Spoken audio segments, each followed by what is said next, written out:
Yeah, it's it. We are here with Mitchell. Coffee time. Yeah. Coffee chat. Coffee chat with And Danny. we're just having a discussion about real estate and why real estate is changing, why the world of real estate is changing, and what's happening new in real estate. Well, real estate is ever changing. You Yeah. know, like the graph, it goes up and it goes down. Yeah. Suddenly there's a seller's market, then there's a buyer's market, then there's a balanced market. Yeah. So real estate is, the way to go though. Yeah. And the latest rate increase, what you have seen. Absolutely. Well, see again, there is definitely a marginal difference when it comes to the interest rate, right? Like every dollar adds up, and Canadians, their accounting, their budgets are changing. So when the last rate increased, there was about $12 for every $100,000 of mortgage that was there. So naturally, those numbers change over a period of time. And now with this new interest rate that they're predicting that is going to go up again, the numbers will change. Hence, the cost of borrowing changes, right? Yeah. Monthly budgets changes. That's so, right. Yeah. And how do you think it's going to affect the market? Do you think it's going to be a bit slow or fast? I think for a little bit it's only natural for it Yeah. to slow. See, people have to get used to anything new. It's again a change, right? Change of interest rates, how it's affecting their monthly budgets. Is it always going to be like this? No. Real estate, again, you know, it takes that back seat and it slows down. Like people who were first putting in those multiple offers will think a little more. They're not just going to go over the top paying for a property what it doesn't deserve, you know. But again, it's a matter of time. Real estate is always bounced back, you know. Yeah. Historically, it's proven that it's bounced back. So Right. why not? Yeah. So if you were to describe your business to me, Mitchell, how would you describe your business? Well, our businesses, if initially it's like a dating, or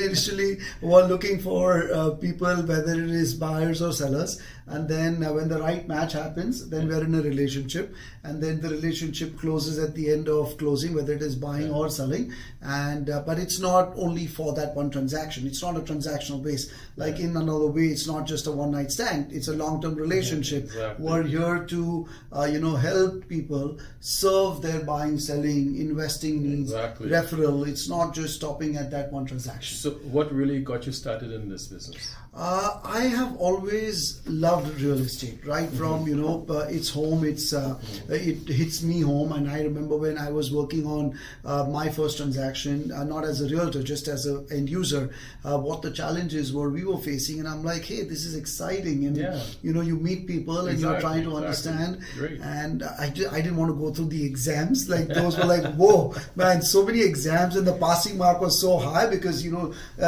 it's not for everybody. Let's put it that way. As much as the profession looks very peachy, there's a lot of work that goes behind it.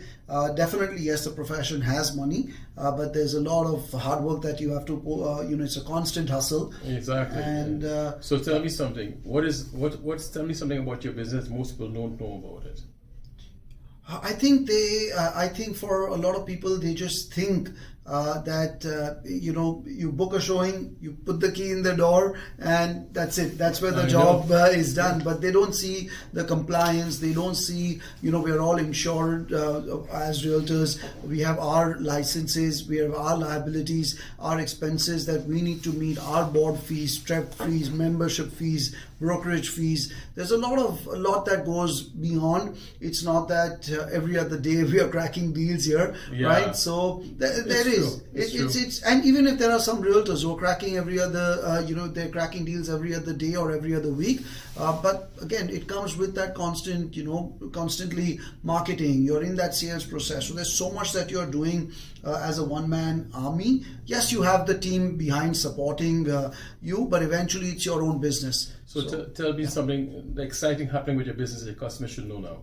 Something it's that's exciting. Yeah. Well, I just had a closing that took place for my clients. They were first-time home buyers. They're moving in. One of them actually just moved in. It happened a couple of weeks back, and there is one more growing family. They're just expecting, so family is growing. So it was so exciting. On our buyer's visit, we were talking about where the baby's bed is going to go and where the parents are going to be sleeping, and when the in-laws come to stay over, where they are going to be, and So it's so exciting because That's it's great, not that's just a transaction. Yeah, You yeah. are, you're part of their life. You're trying to understand, what is their need, and each family is different. Each house is different. Exactly. So we need Very to much again so. get into that match That's to true. understand. Yeah. So we're like matchmakers. Yeah, for property. So, so tell me one thing about in your memory from your childhood that stands out to you that you remember today. I think sales, like for people, it's a process. Yeah. But for me, I think it just comes naturally because I'm not thinking about actually selling. Like Right. I get involved with the person, the transaction, the family, and as much as you shouldn't be, but I take it personally. Like their joys when they lose an offer, I'm like, oh, we lost an offer, and I'm like excited. And then when we get an offer, we're like, wow, this is so exciting! My clients have finally got an offer. So I think it's a process. It's natural. Like. It's not something that if it was salesy, Yeah. then it would show. But I think I'm in it for my people, Great. and that started from Fantastic, childhood. fantastic. So yeah, So if you were to give advice, Yeah.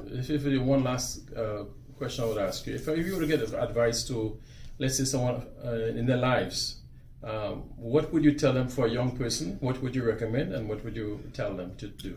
is this for a realtor or this is No, in general. in general? So I personally go by by this one word, which is called "live today," and that's something that I put that word very closely to my heart. And if somebody, even sometimes you'll have random tweets going out with that "live today." So it's a very simple word, one word concept, but it has a lot of meaning. So life is very short. You never know when it's your last day. So enjoy each and every day. Live it to your max. Do what you've been always wanting to do because you may not get that chance or opportunity later. You've been snoozing something for a while. Get onto it today because today is the most important day of your life. Live today. Thank you so much, Mr. Thank you, It was Danny. a pleasure speaking with you. Absolutely and a having pleasure coffee with always. you. It was a Thank coffee you. chat. Thank you. And thank you for the audience at CMAX 365. Well, I thank you and for viewing.